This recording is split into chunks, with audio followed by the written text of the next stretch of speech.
billion conversations is a bit much. 7 conversations is a bit much to listen to simultaneously, although I was expanded. But then this was realized, and the next thing I knew, my consciousness took a single point again. And the single point was above a bird that was on the top of a tree that was sunning. And I was allowed to realize that the sun was a form of love, and the bird was receiving love by sunning, as we have all had such an experience. And then I had the really profound realization that there was no separation between myself and the sun, that the bird was experiencing me. As a matter of fact, I was the bird experiencing me, and there's a whole bunch of me's that kind of echo down a corridor of mirrors in the understanding of what it was. Uh-huh. And probably somewhere after that I made the decision that I'd return to the body. Wow, that's beautiful. And what is so profound about that, one of the exercises in the Psychic Development series, and I'm going to be doing a 4th of the series where we excellent. really explore bilocating consciousness and stuff. And one of the exercises is to actually do that. You can do that while you're alive still. And it's Sure, profound. yeah, absolutely. But something struck me as humorous when you were talking, not that what you were talking about was very interesting, but about the 7 billion people on the planet. And I was thinking, well, when you were shot to death, there was probably only 4 billion. Our population is increasing so much. And then I heard that the animals are sending out public announcements to neuter and spay your humans. Because they're reproducing They do too have fast. a point. Yeah, they do really have a point. Yeah. Animals are far, National Geographic just put out an article on consciousness of animals, and they have found actual consciousness in earthworms that's quantifiable and measurable. Yeah, well, there's nothing that's not conscious. Okay, there isn't a single atom in the universe that's not conscious. But earthworms demonstrate their consciousness by selecting certain leaves to cover over the holes that they make. And the leaf has to match the pattern of leaves around it. In other words, because scientists have nothing to do but annoy earthworms, well, they annoy a lot of beings. Okay, so they put off leaves around this earthworm's house, and it would choose the one leaf that matched with the patterning rather than the off leaves. That is fascinating. Yeah. And along those lines, I had seen, David told me about an article about these parasites that have a little life cycle of going through the cow, then the eggs, and then it gets into grasshopper, then it goes back into the cow, the different stages of it. And that what this little tiny egg or microscopic parasite will do is make the grasshopper behave differently than it would normally behave, so it would eat on the top of the grass so that the cow will eat it, so that the egg can go through its life cycle. So little parasites can actually interfere with our thinking, like a candida overgrowth can make us absolutely crave sugar to the point where it's uncontrollable, and you'll just be putting it in your mouth going, oh my God, what am I doing? Yeah. So there's no question about this at all, the consciousness. Oh, absolutely. It's Everything is amazing, and so conscious. why would we think? And this is another thing about planetary Colossal consciousness. ego. I think just the fact that in the last 400 years, we have gotten to the place where we are no longer owning each other, okay, buying and selling each other. I feel and I predict that within the next 50 years, we're going to get to the place where we're no longer doing that for animals either. Because our consciousness is expanding. And when we do things like that to each other, is because our consciousness is smaller than. When our consciousness becomes larger than, we can't do that because you're doing that to yourself. You're doing that to your own children.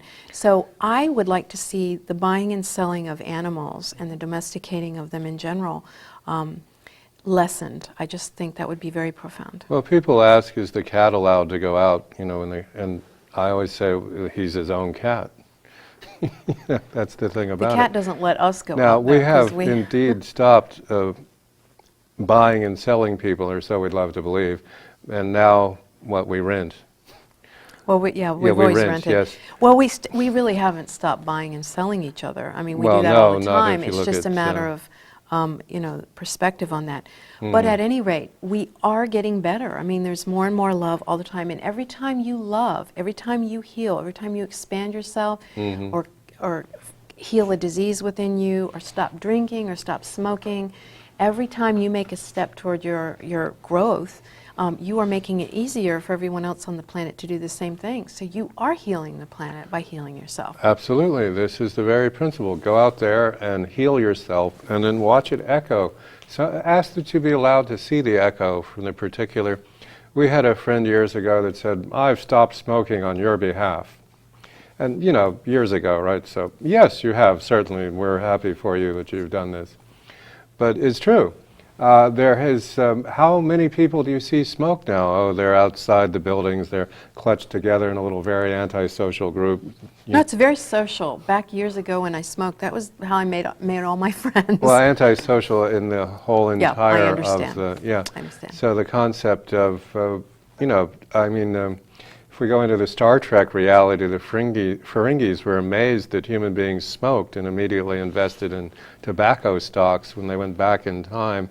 Figured they had to hang out on Earth because their machine was broken. And the first thing they did was buy tobacco stocks, which kind of makes sense. How did they find out about the stock exchange? But they're Ferengis. That kind of explains the whole thing. Yeah. At any rate, yes? Yeah. Okay. So, you know, just get to the place where you're loving yourself unconditionally, and you'll be able to love the world unconditionally. And then, guess what happens? You become able to receive love unconditionally. So often, you know, we're focused on that side of the equation of love that we don't look at the other side, which I had started talking about earlier, about receiving things. I learned so much in doing private sessions with people about past lives and about people in spirit. That come to talk to the people I'm doing readings for. I've learned a lot about that world. And it's really, you know, sometimes in a past life there'll be situations that happen and the person comes to give you or pay you back something. But when we feel that receiving makes us weak and vulnerable, which a lot of people believe whether they realize it or not, then we're not allowing other people to feel good. Because it's so much harder to receive than it is to give. And not that anything's hard, and I'm saying that what the planet is now seeing it as with our belief systems. So open up to receiving, and you will also open up to giving. That would be in versa. the face reading class. It's very easy to understand the relationship with giving and receiving according to the way in which you've built your face. It is apparent. You can tell from blocks away. It's a very interesting concept. And next time we do, we may do a show that's a little more dedicated to face reading than this one in particular. So the idea of planetary consciousness and the idea of being aware of the big picture. And for us on this planet, because so many of us are not yet planetarily aware, to become the person in your peer group who is aware of the bigger picture, do this. Absolutely do it. Choose that you become conscious of the planet, and it's a very different reality. Speaking of, that's what I had forgotten earlier. You know how they say when you take a picture of the planet, there are no boundaries of countries and everything like that. There really aren't any. When you go into consciousness, there aren't these boundaries between us either. So it's important to look at the boundaryless world. Yeah, the indigenous ones on our planet were always aware of the mother, always aware of returning to the planet, whatever was taken. It's to this day passed down that the 7th generation from now, you can't just take everything from a given area because of your great, great, great, great grandchildren. You cannot do that.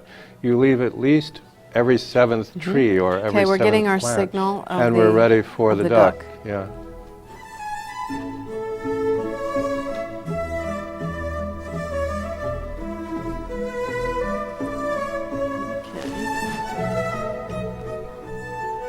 We've got a native New Jerseyan. Is that what you say? Yeah, all right. Purification. Jerseyite. They're called Jerseyites, I believe. Yeah. Purification. Truth.